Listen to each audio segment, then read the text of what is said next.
Tumbong Soup ang kaya nakilalang Rados dahil din sa Tumbong Soup.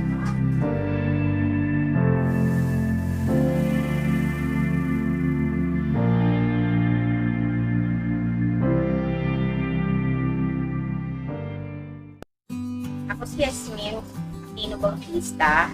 Ang biyenan ko ang may-ari ng Rados Kitchen since 1994 na matatagpuan sa 2137 Simon Street, Corner Eparona, Tondo, Magdalena. Sa mga nagtatanong, nasa iskinita kami, doon kami matatagpuan. Ang bukas namin ay alas 2 hanggang alas 9 ng gabi, araw-araw.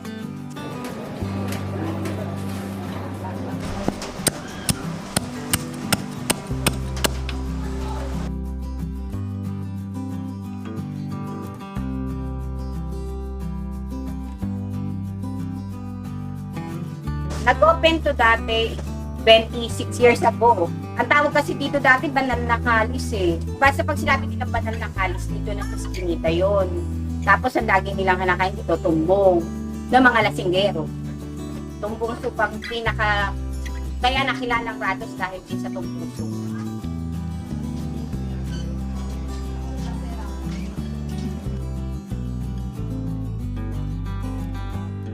Basta pag namili ako ng 7, gagawin niya ng 8 or 8:30.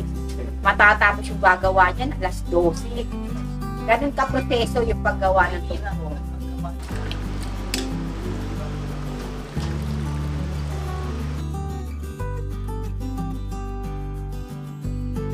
Bakit binabalik-balikaan?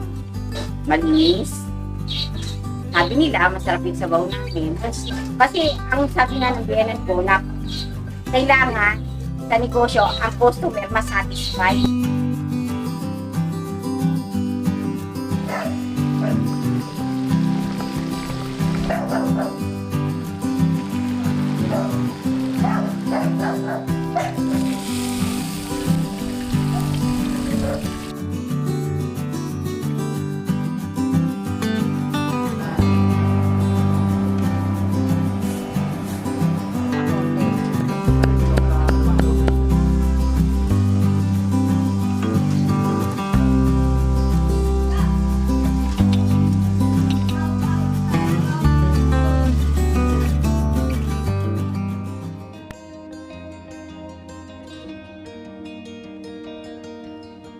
Konting sipag, konting tiyaga.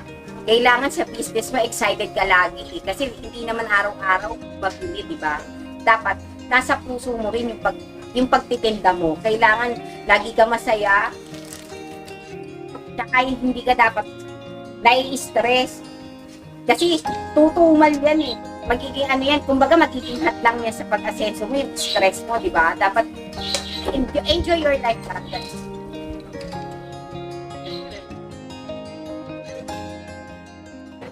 Sarap yung ano nila, papaya tsaka yung crispy ng lechong kawali. Crispy. Pagdating sa presyo, okay naman. Okay naman. Pasok.